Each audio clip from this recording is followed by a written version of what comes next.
Blog Talk Radio. Hello, everyone in the franchise world. My name is Paul Segreto, and this is Franchise Today. Another exciting show on the mark for Franchise Today as Susan Beth, operating partner at NRD Capital, joins me and my co-host, Stan Friedman. Stan, good morning or good afternoon as you are in Atlanta. I am in Atlanta, and it is a good afternoon, Paul. I think we are in the early throes of spring, and I don't need to check the thermometer or any further than my sneezing sinuses because we're at the early pollen stages as Atlanta is in full bloom. Well, as I am sitting here looking out at Lake Woodlands, it's spring break, so there's a bunch of people out on the lake paddleboarding today, and I'm thinking, Stan, if we ever need money, maybe you come here with a video camera and I get my big butt out on a paddleboard, and we're sure to win Funniest Home Video. I just think that paints a picture that might be in the too much information category. I don't know, Paul. Absolutely. So, Stan, we know we got the Franchise Finance Conference, wrapping up in Las Vegas, and safe travels to everybody heading back from Sin City. And remember, what goes on in Vegas stays on Facebook and YouTube. Boy, is that ever true. It is so true. Absolutely. And Vine and Snapchat and everything else. Well, Stan, what we've got in the news today? Just looking over some things in the front of the house, Paul, another reminder to our audience that with all of the threats that are industry heightening importance, continuing to bubble up, please be sure to register for this year's Legal Symposium, May 15th through 17th in Washington, D.C. This is a must-attend event for in-house counsel, private attorneys, as well as franchise executives who need to have their finger on the pulse of all of the latest breaking impact that legislation is having on our industry and our business model. So this year, if you've never attended before, make this the first and most important year to attend the IFA Legal Symposium in D.C. And talking about legislators, I saw something in the IFA Insider that at first blush I thought included a photo. There was a photograph that I thought included Gordon Logan. As more than 20 IFA members met with California state legislators on March 8th at the state capitol in Sacramento, they were there as part of the 4th annual IFA California Franchising Day. The delegation represented a number of brands and industries, including Fast Signs, Home Instead Senior Care, KFC, Mr. Rooter, Plumbing Doctor, Interim Healthcare, and Molly Maids.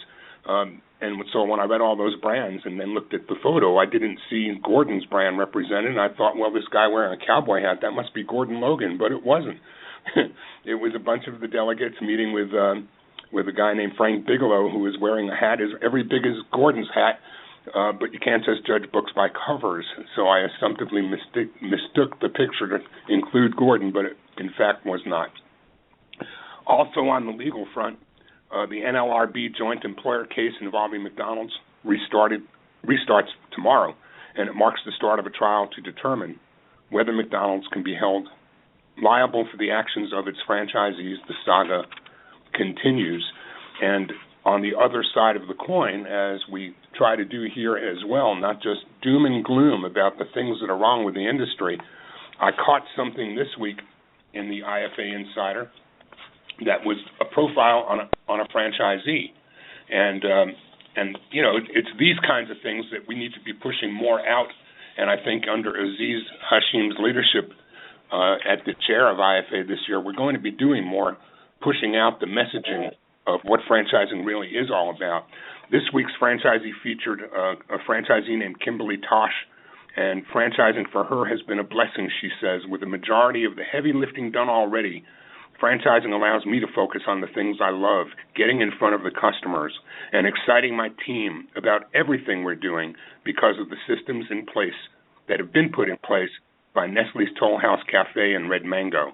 I've had more time to do what's important to me because I'm a franchisee. That's the kind of stuff that we need to hear more of. And also, Paul, another similar storyline with a franchise owner offering solutions for changing the cycle of poverty in America. And this came out in the form of a press release from IFA's Matt Haller and Jenna Weisbord. And what it tells us, datelined March 15th, is franchising is uniquely situated to address the problem of poverty in America and affect serious change by encouraging employment for those who need it most. This according to Azim Sajou, Vice President and General Counsel for HDG Hotels. Sajou submitted a statement for the record today on behalf of the IFA to the Ways and Means Subcommittee on Human Resources, which held its first in a series of hearings to address a problem plaguing our nation, poverty. The economic numbers for franchising are impressive, but even statistics can't capture the true story of franchising, he said. And he talked about how he and his family moved from East Africa to the U.S. in 1972 when his parents began franchising shortly thereafter, after reading an article on owning your own business while relying on a proven brand. Well, in 2003, Sajou and his brother founded HDG Hotels. Today they employ more than 400 people, own and operate 12 hotels across Florida as franchisees of Choice, International Hotels Group, Hilton, and Wyndham. And Sajou cited that both employers and the government alike have a role in reducing poverty, but these efforts should not run counter to one another and should not be banging heads against one another. As employers generate opportunity, assistance programs must be constructed to encourage advancement rather than reward complacency. This is, to me, the epitome of public-private sector finding ways to make life better, working together, each doing what we do best instead of trying to legislate, regulate, and just make the horrors of our business model with lawyers being the only ones that win. So, Paul, there is those kinds of tidbits of some good news, and I like to bring those forward as well as sharing what we must to be responsible about the perils that face our industry. But these are the kinds of human interest pieces of franchising that we need to be talking more about. And lastly, Paul, I just want to segue into your introduction of today's guests by calling again attention to the fact that nominations are open for 2016 Franchising Gives Back Awards. Nominations are now open for Franchising Gives Back Awards on June 17th. You get to share your story. Winners will be honored at the second annual Franchising Gives Back Celebration and Awards Dinner on September 12th in Washington, D.C.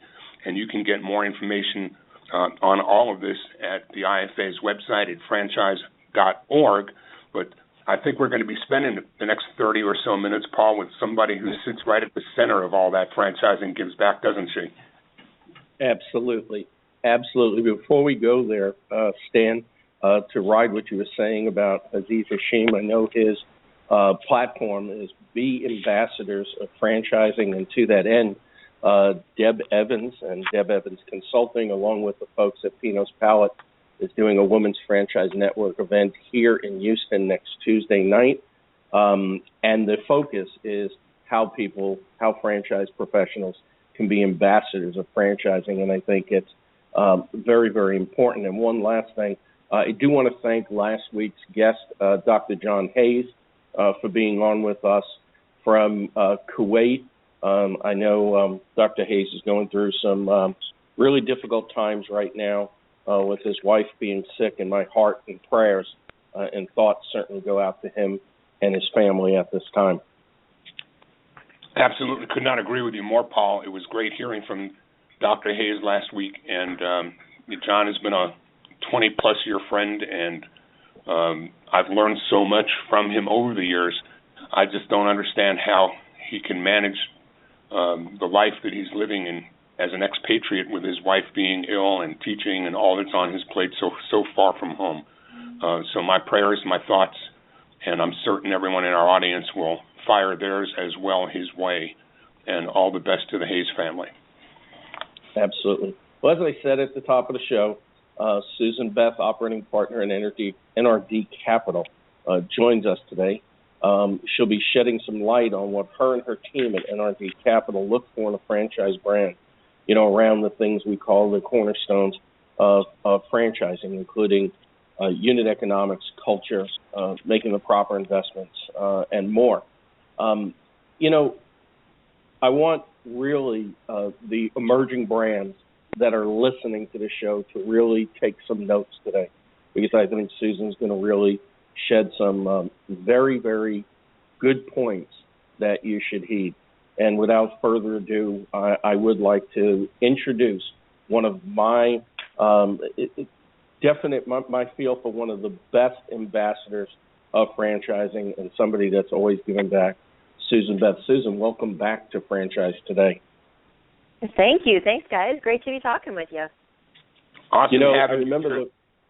I remember the first time, Susan, I had you on the show, as I was doing it just as a single host back then, and it was a special show when you had launched Dealmakers Summit. And today, I'm glad to be sitting at a desk. As I recall that day, I was actually in a storage closet in the dark in a restaurant trying to get that show done. Of course, nobody knew that was the case. But anyway, it's great having you back on the show. Thank you, and thank you for all the support. Yeah, the journey for Dealmakers and Franchise Capital Exchange has been a big cornerstone for me, to use that word again, getting me to NRD Capital and the things I'm getting to do today. So thanks for your part in that journey.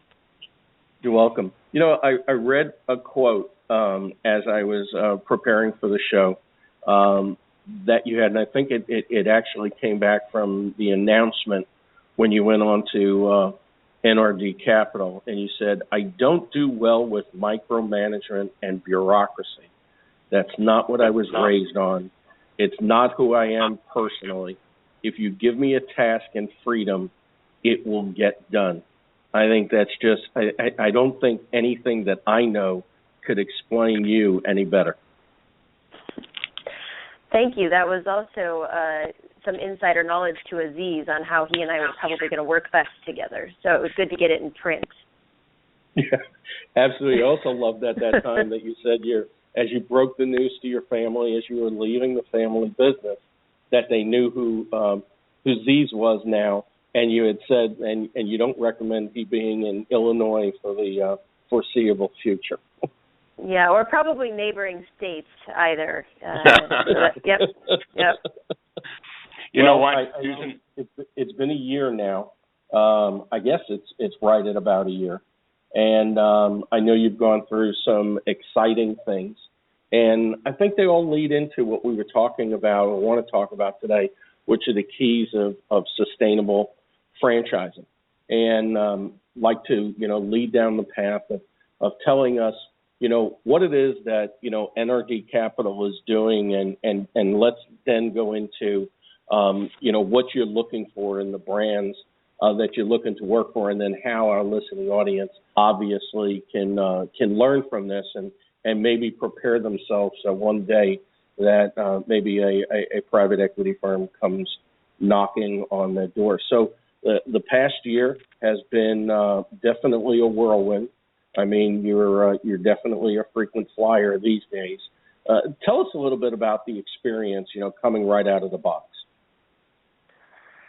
Yeah, whirlwind is definitely the key word there to summarize it. I was actually just at one of our portfolio brands in Cincinnati, Ohio yesterday, Frisch's Big Boy Restaurant, and I had gathered the whole team there just to kind of explain a week in the life sort of thing. And it was just simply so that they know kind of where we're at when we're not with them.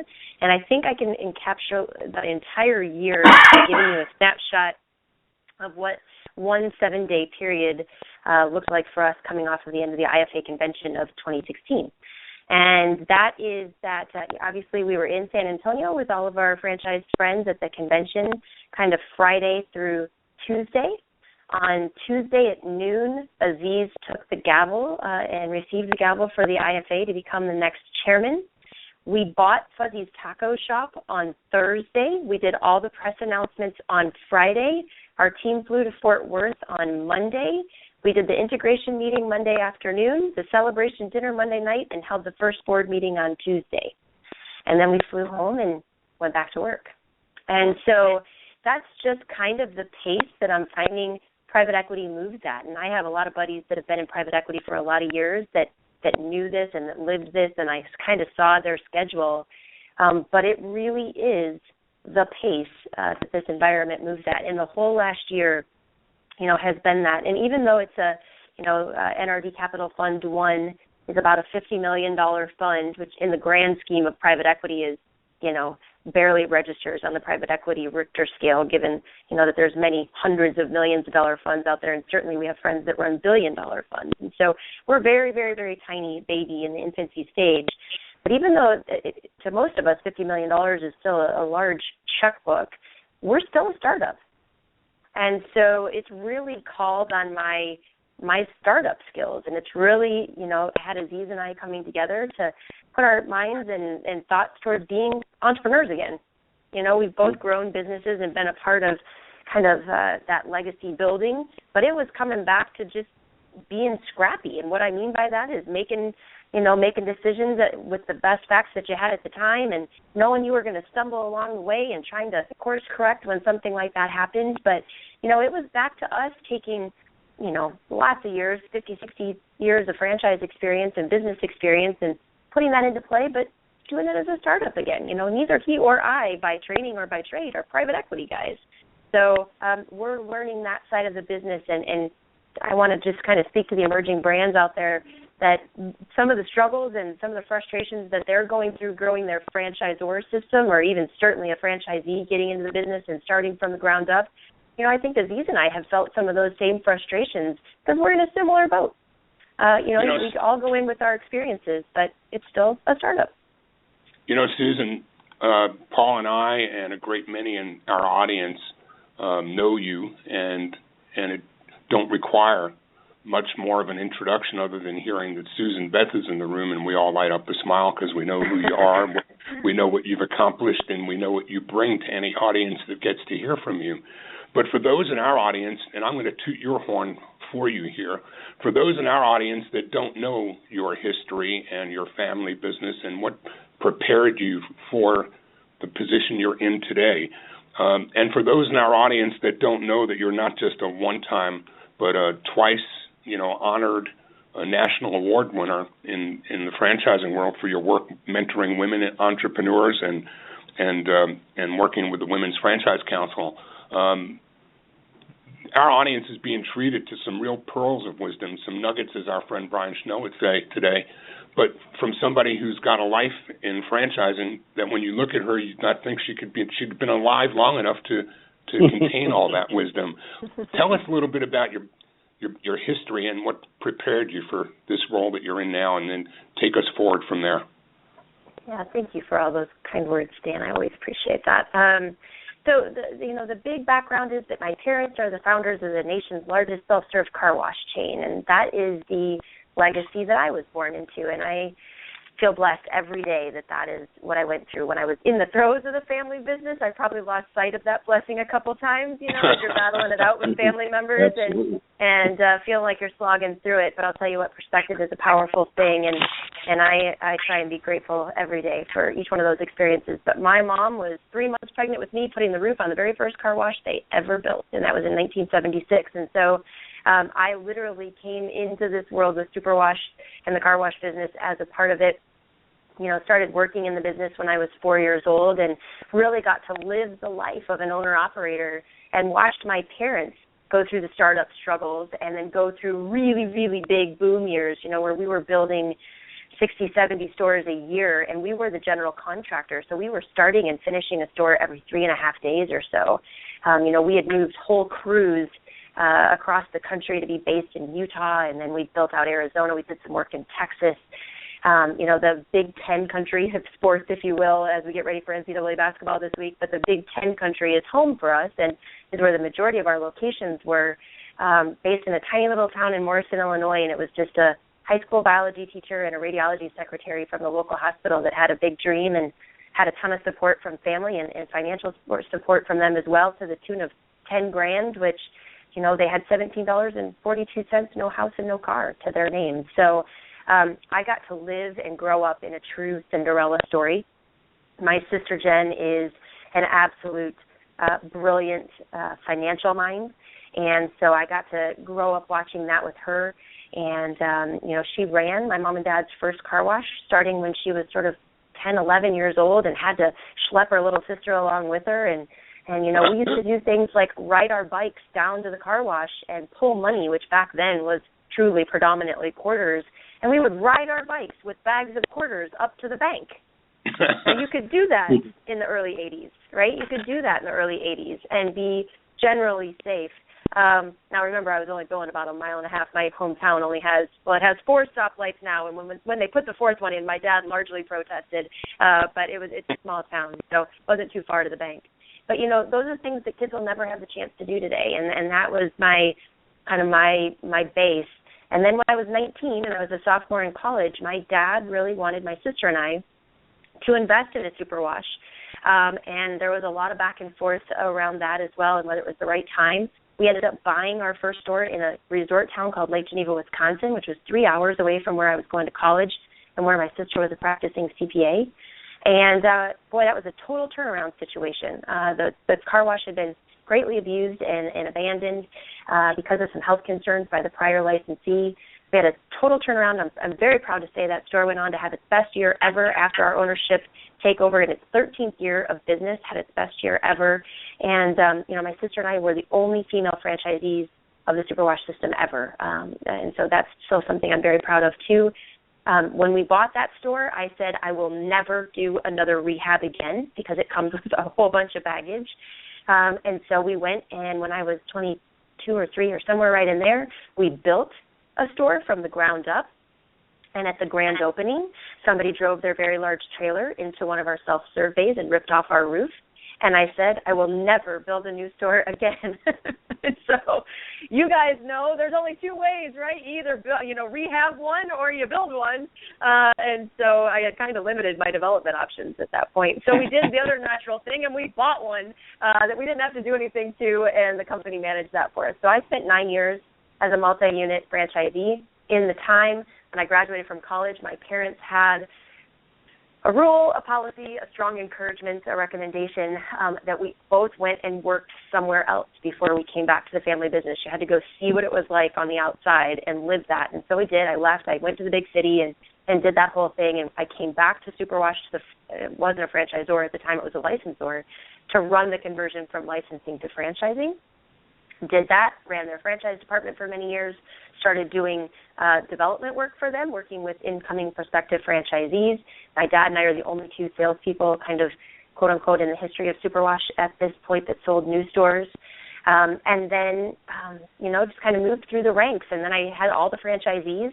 And then I took over our corporate stores as well, which is about 150 locations at the time. When I left in December of 2014, we were about 130 locations. So Superwash is an interesting system, equally split between independently owned and operated stores and franchise stores. So when I left, I had about 130 company stores that I was responsible for, about 130 franchise locations, all new store development, strategic partnerships, so on and so forth. In the meantime, I had started the conference company that Paul referenced earlier, Dealmakers, which became Franchise Capital Exchange, where I was partnering franchisors who were looking for equity partners with equity capital. I had no idea why that vision was given to me and why I couldn't get it to leave my head. Hindsight being 20/20, I have a little better idea now why that vision was given to me. At the encouragement of my dear friend and mentor, Fred DeLuca, I started my own professional speaking business. And so I go out and I'm hired to do keynote speeches for franchisors to motivate their franchisees and to share the message about, filling your passion bucket and keeping your passion bucket full and taking bold risks and that kind of stuff. And then I was serving on the IFA board of directors with my friend Aziz Hashim, and he told me about the private equity fund, and I was being courted by a couple of companies to be their CEO, COO, smaller startup companies, and I asked him to review a company with me because it was going to need funding, and I knew about his equity group was coming, and we chased that company for a while, and he said, what do you think? And I said, I think it's a neat company. It's just not one I'm passionate enough about that I want to run it for the next 5 or 10 years of my life. But I knew I was feeling pretty restless. It had been about 3.5 years that I'd really been struggling with how long to stay in the family business and when to go and where do I go. And I wanted to stay in Illinois. My husband and my 2 kids are, entrenched here, as am I. Our family is all here. So what do I do? And And Aziz asked me that question, how I feel about that company, and I said, I think it's a really good company, it's just not for me. And he said, good, I want you to come work at the fund. And I said, I have no idea what that means. And so we talked about it, and that was on a Thursday. Halloween was on Friday. I took Saturday off. I wrote my own job description on Sunday. I sent it to him Monday morning. I drove to the Superwash headquarters, trained a Superwash franchisee that morning, called my family in Monday afternoon, showed him their picture on the front of Franchise Times, and I said, I think the best opportunity in franchising just found me, and I think I'm going to take a shot.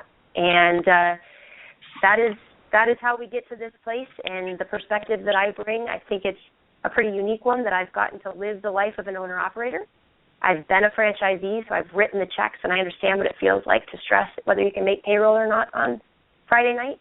I've been a franchisor and felt the weight of franchisees and their situations and corporate store ops and employees on my shoulders. I've been a founder of a business, so I was a supplier to the franchise industry too. And now I get to be the equity capital, and I get to come in and be the investment arm that allows companies to reach their full potential. And so it's a pretty unique 360.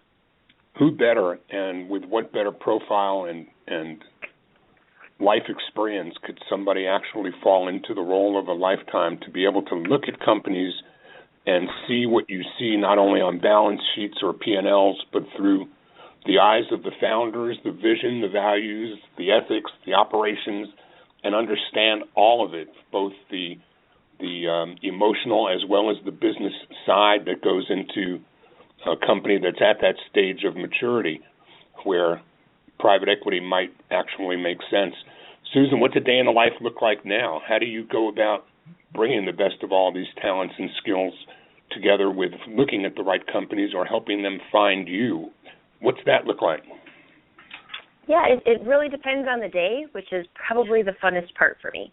I am not a girl who can do the same thing day in and day out and be excited about it. And so every day it's a different fire, it's a different challenge. Obviously, when we're in the throes of a deal, everything's moving really, really fast. And we're a very small team. Aziz is our managing or general partner, and myself is one operating partner, and we have another partner, Harrison Price, who does most of the financial aspect of our team, is based in Dallas. And so a day in the life is that we're working with our two portfolio brands, Frisch's Big Boy Restaurants and Fuzzy's Taco Shop. We're working with them as they need us, different needs in both of those organizations. So as they need us, and then we are evaluating new opportunities, and we are, they come to us either kind of opportunistically, like they find us through the website, or they might hear us on this show, or they'll see Aziz through something with the IFA or one of the many events that either he or myself or Harrison are at. And so we learn about companies in that way. We're also looking at very specific companies. We know what we want the portfolio to look like, and we know the types of things that really get us excited. So we try to proactively go out and reach out to companies that have caught our interest for one reason or another. And so we try and do that as well. And there's a fair amount of discussion because we are still a startup, and we want to stay true to the spirit of the fund and what the fund was intended to do. And, you guys know you can get caught on the hamster wheel. And so you get going so fast that you kind of lose sight of exactly why you're here and what you're trying to accomplish. So a part of some of those days are spent making sure that we're staying true to who we are and how we want to treat people and be respectful and give back to this community. We try. Sometimes it gets really, really hard, and I know I've probably let some people down, but we try very hard to have a personal response to every inquiry that we get into NRD Capital, and whether that's by phone or by email, by LinkedIn. And sometimes it is very, very hard to get, stay caught up, and we know we missed some folks, but that's important to us. We've gained a lot from this industry, and we feel like we could be, helpful, and that's one way to pay it forward. So lots happens in any given day. This is Franchise Today. I'm Stan Friedman, along with Paul Segreto, and our guest, esteemed serial entrepreneur, IFA National Award winner, CFE and consummate Pay It Forward franchise executive, Susan Beth, operating partner at NRD Capital. Franchise Today is brought to you by Paul Segreto's Franchise Foundry. Franchise Foundry is a business accelerator that boasts more than 30 years of experience helping emerging brands bring sustainable growth to their franchise systems. At Franchise Foundry, Paul and his team utilize a hybrid coaching and consulting approach that fosters the development and deployment of effective short and long-term solutions for their clients. These in franchise operation and management, change management, traditional and digital marketing, relationship and business management, technology, and of course, domestic and international franchise recruitment and development. Franchise Foundry can also assist franchise brands with raising capital and the exploration of merger and acquisition opportunities. You can learn more about their expanding list of clients across various industry segments at franchisefoundry.com. That's www.franchisefoundry.com for Paul Segreto's Franchise Foundry. Franchise Today is also brought to you by FRM Solutions, where we offer the best-in-class CRM and content management software designed specifically for franchising. Built-in industry-leading Microsoft Dynamics CRM, our solutions are cloud-based or fully functional from right inside your Outlook inbox. Everything you need to effectively manage relationships with prospective and existing franchisees is easily accessible from a PC, a Mac, smartphone, or tablet. With FRM Solutions, you're empowered to accelerate franchise sales, streamline store openings, enhance collaboration, and better manage your processes and workflows. And franchisee performance and compliance, all part of the mix. With FRM, you can even track and manage all of your communications with your prospective franchisees, and not just emails, but text messages as well. Check us out at frmsolutions.com and see how easy it is to sort, report, and dashboard all of your vital data. No hassles, no long-term contracts, no excuses, just solutions. Check us out at frmsolutions.com. Paul, take it from there, because I know you've got another question or two for Susan. Well, the first thing I want to say, when you gave that laundry list of accolades about Susan, you left off the one of the brightest smiles in franchising. And I say that because as busy as Susan is, I rarely have seen, and I can't even remember a time where I haven't seen her smiling. And certainly when you walk up to her, there's always that smile. So I think, a big part of your success stems from, having that right attitude at the right time. And I think that's just absolutely fantastic.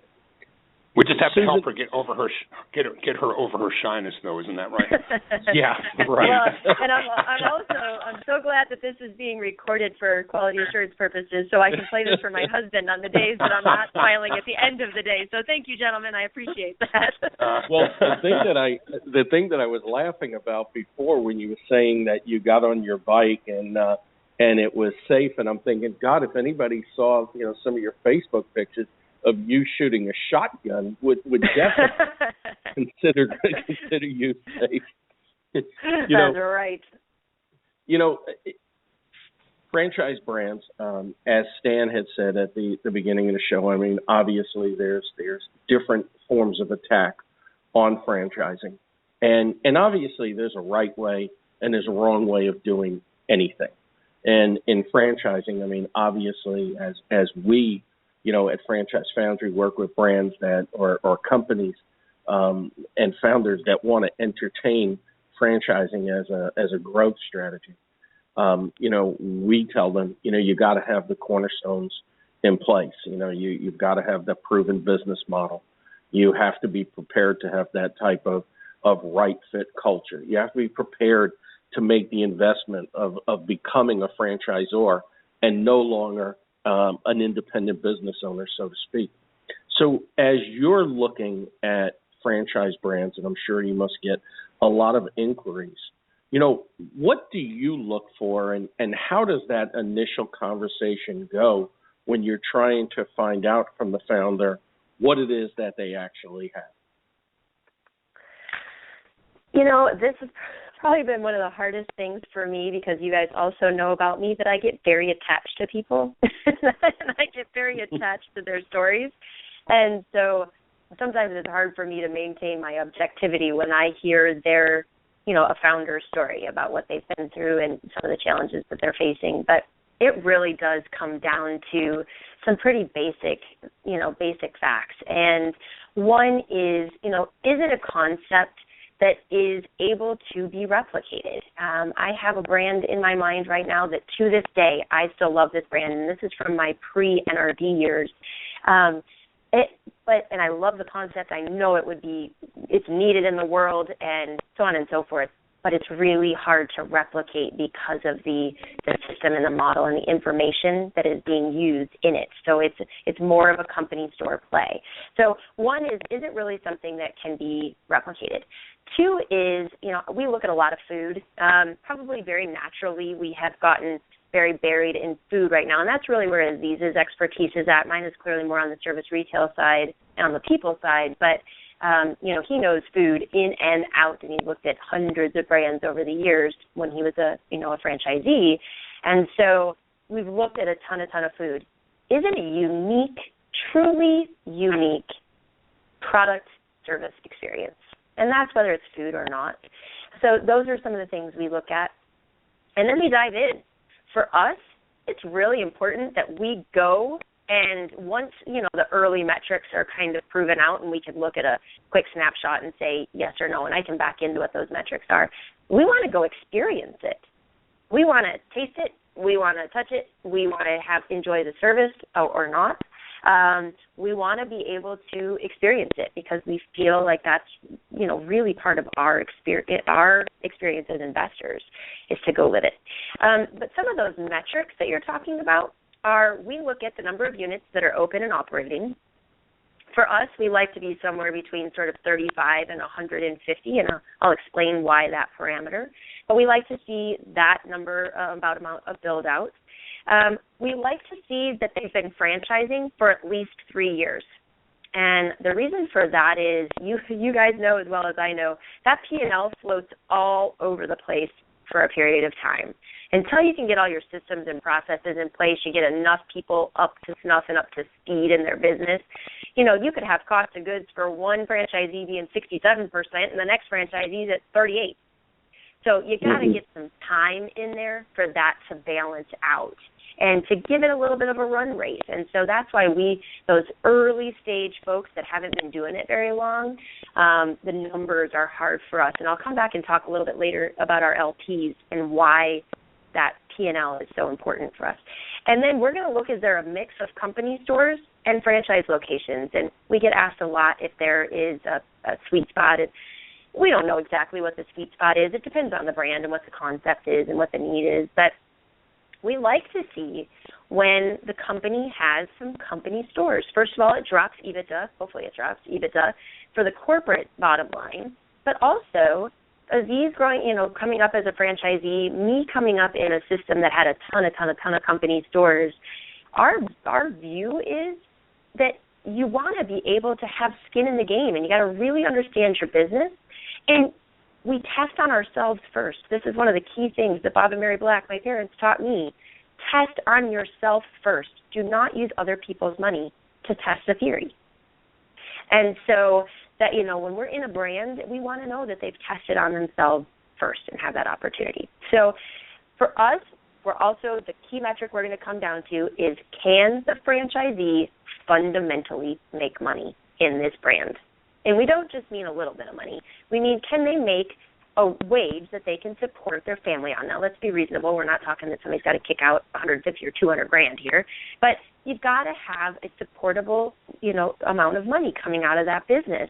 Most folks that are going to become franchisees could go work for, quote unquote, the man and make 50 or 60 grand a year. So why would they go through the risk and the stress and all that comes along with being a small business owner if the payoff is not going to be greater than what they could do, and certainly if it's going to be less than what they could make working for somebody else? Why would they do that? And so that unit level piece is absolutely crucial to NRD. That's, definitely some solid criteria. Are there any, and I know there's always warning signs, but are there any absolute fire alarms that go off that you immediately say, this is not for us? Yeah, really, if the units don't make any money, and so take a system, right, that would be predominantly franchised, and then have it be young, and then have the franchisees not making any money yet. That is 3 strikes, you're out. And that's unfortunately the place that many franchisors find themselves in, is that they went into franchising. I'm going to go back to a fundamental challenge of being a franchisor. It's expensive to become a franchisor. It's time-consuming, and it is a huge investment. And many franchisors go in undercapitalized from the beginning. And when you go in undercapitalized from the beginning, it starts a very heavy snowball rolling.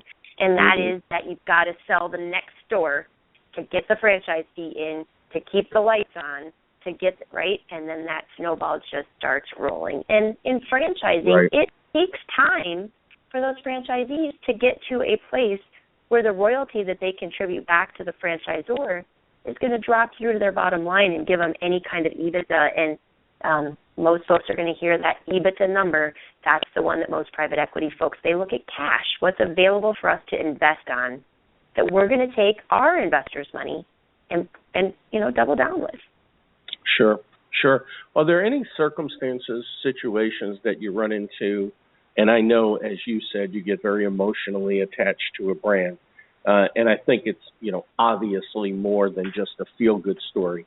I mean, I think you probably are starting to look in and say what you could do, with the brand if given the chance. Are there any circumstances where you look at something and you say, the time is not right, but Mr. Founder, if you were to do this and achieve this over this period of time, we would be interested in coming back and looking at the potential of a partnership or an acquisition? Absolutely. We have one right now that we talked with last year. There was a lot of challenges in that business. Lots of the corporate P&L were out of whack, and so we made our recommendations. They did the very, very hard and not fun work that all of us have done before, that kind of right-sizing a situation, and they brought on some people that they needed to bring on. And, yeah, we would love to be back in conversations and start going forward. Again, as long as the product or the service or the food or whatever is at the top of its game, most of the financial aspect, if you're willing to do the hard work, and, you didn't spend, this is also part of the challenge, guys, that I've really learned is how crucial it is that initial investment not be out of whack. It's got to be, it's got to be able to make money. And if you spend too much in the beginning, you're going to be drowning for a long time. Sure. So don't overbuild, right? You don't need to build Taj Mahals, as my dad used to say. We're just building car washes. They don't need to be Taj Mahals. You don't have to build the Taj Mahal, right? It's got to be functional. It's got to wash a car and do it really, really well. But we would like for this thing to kick off cash. So, those kinds of things, we watch a lot of people overbuild because whether it's ego or whether it's what you think is going to differentiate you.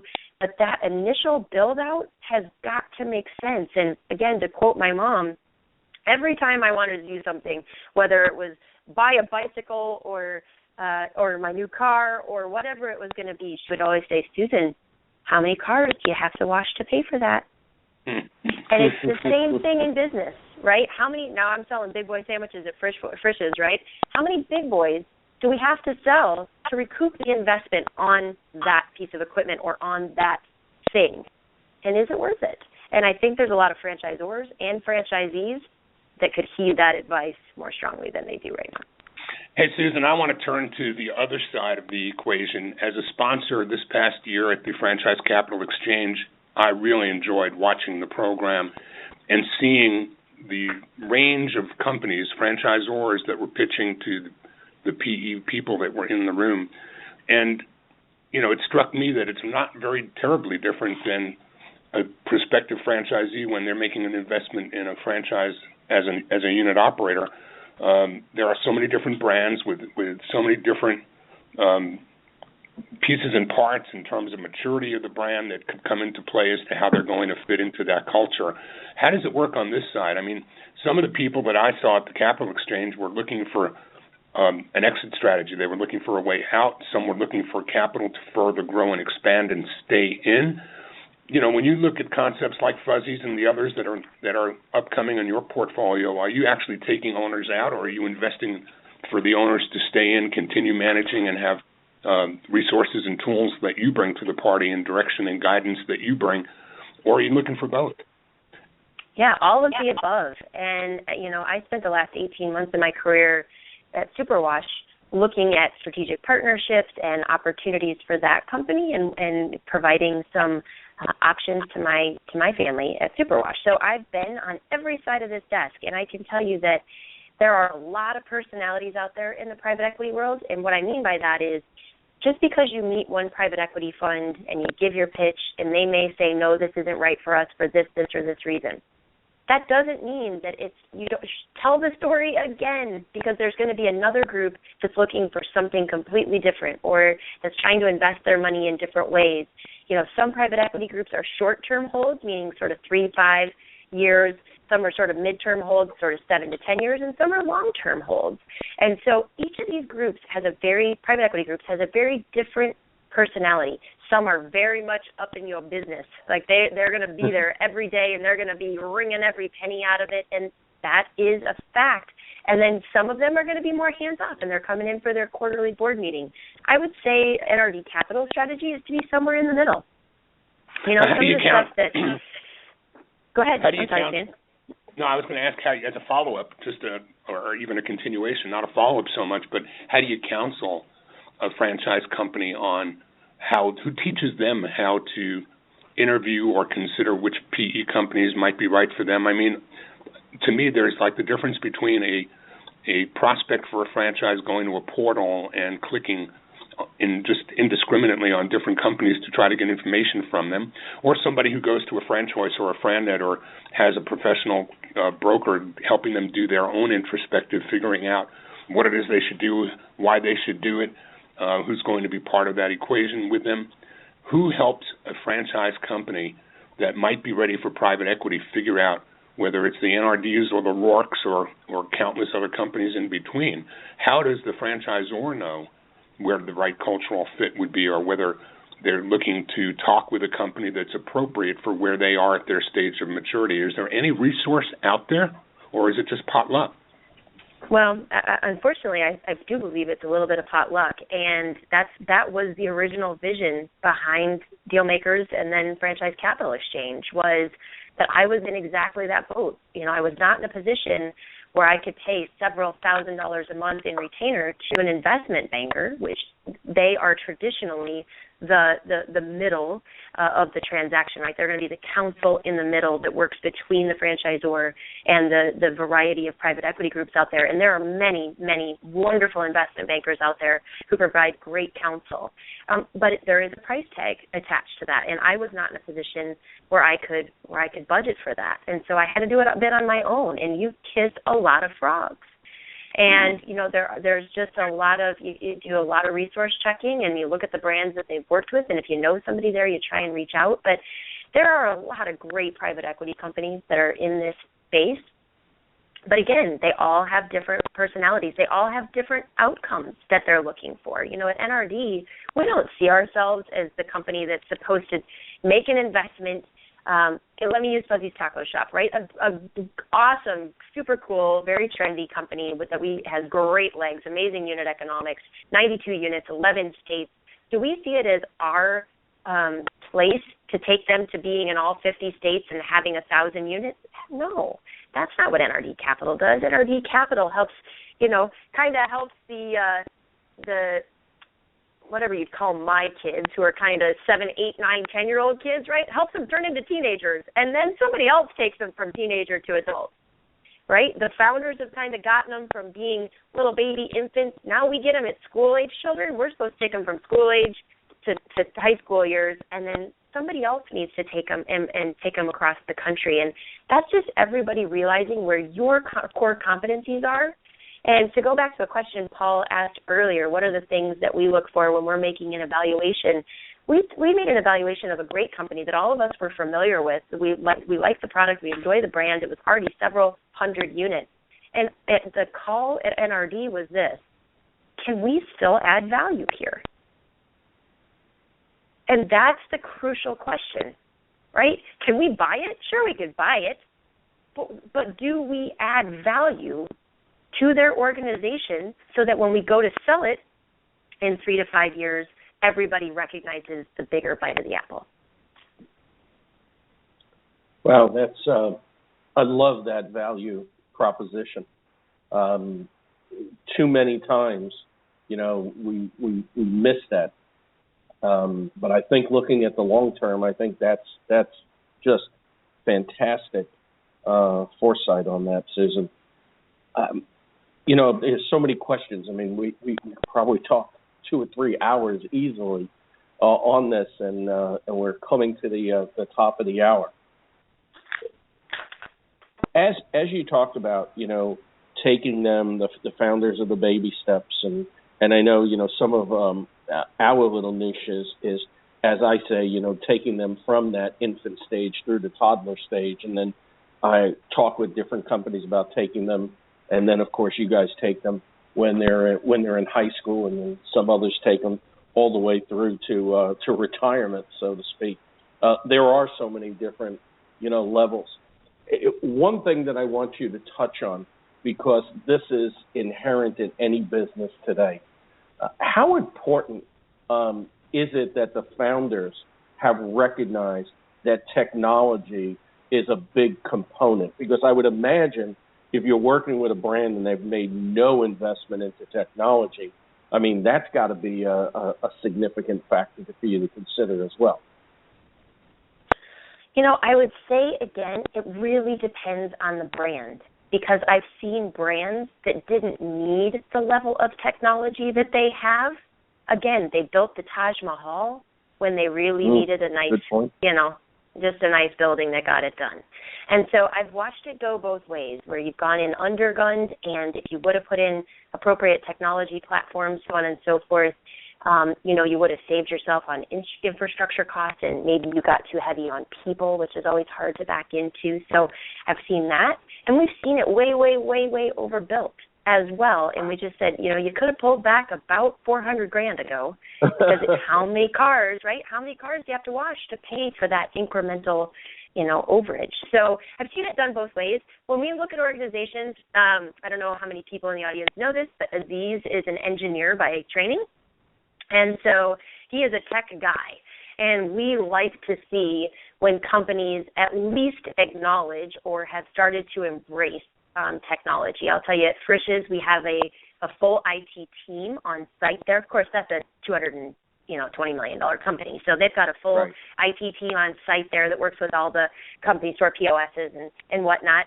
And then we've got a team at Fuzzy's that would blow your mind. They are that good. And so we've been very blessed to get into organizations that have great technology basis.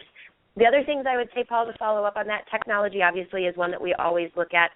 Having a consistent POS across this unit is probably one of the most crucial pieces, amazingly enough. So that's also interesting. But we want to see leadership. We want the leadership to be passionate about what they're doing and not begrudgingly take on a partner, right? If that's going to be the case, it's not going to be a great fit. Just like Stan said, when a franchisee is looking at going into a brand, if they're not all in on whatever brand they're doing, boy, that's going to be a challenged relationship for the long haul, And when we went into the Fuzzy's company to meet the team for the first time, which was so wonderful, we just said, look, change is hard, even when it's really positive change. And we've been dating for the last 17 months. We've been working on this transaction, and transactions do take a long time sometimes to come together. You got to be patient. But we've been dating for 17 months. We got married, and now we're back from our honeymoon, and we're staring at each other going, oh, God, now we got to talk about family. We got to talk about finances. We got to talk about all those things that are really tough, and we got to talk about do you squeeze the toothpaste from the middle or from the bottom?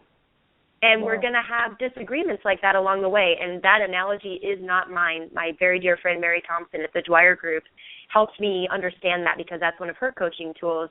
But it's no different than what any of us have used in franchise development, right? You date, Sure. and then you get married Yep. when you sign that agreement, and you're kind of Yep. locked together there. Absolutely. When you see a lot of leaders that have been around the block a few times, and it could be in politics, it could be corporations, it doesn't matter.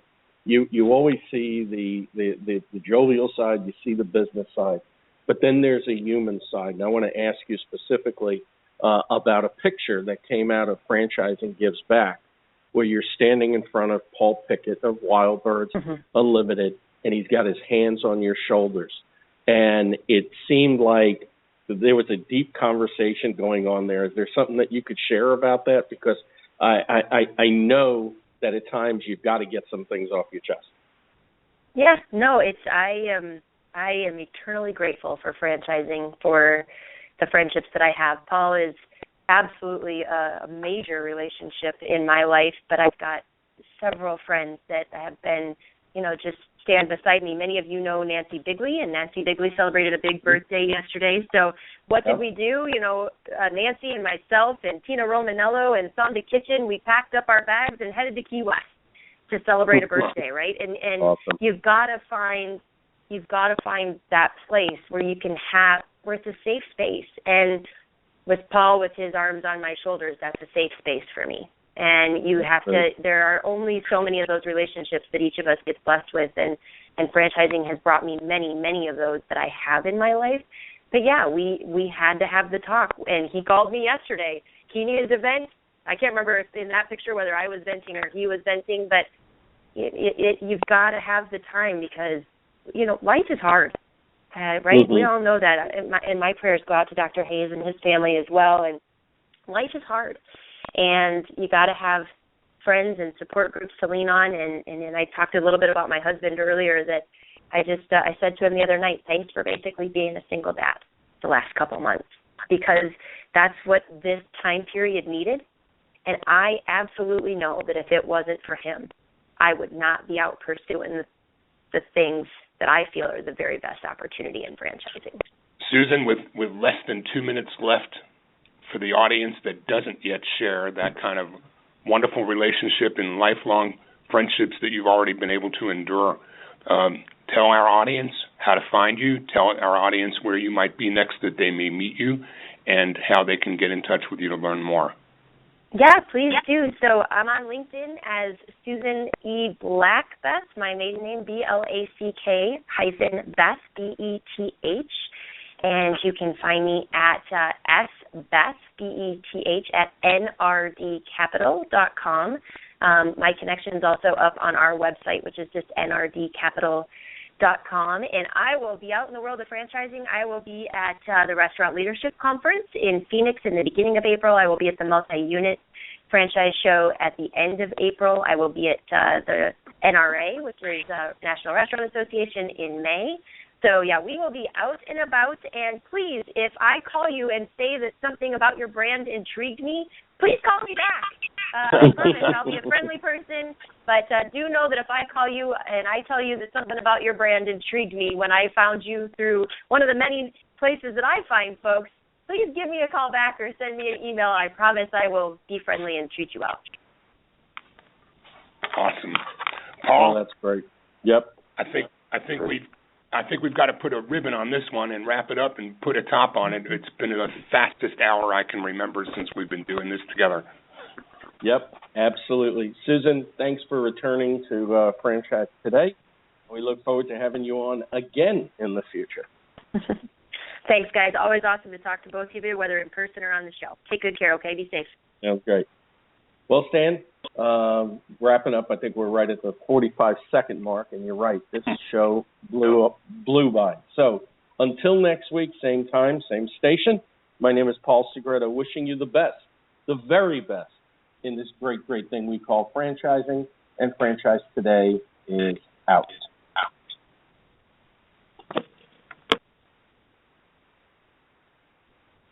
When you're part of a military family, you understand sacrifice and support. At American Public University, we honor your dedication by extending our military tuition savings to your extended family.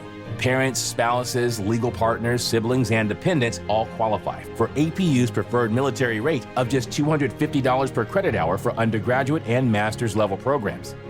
American Public University. Value for the whole family. Learn more at apu.apus.edu/military.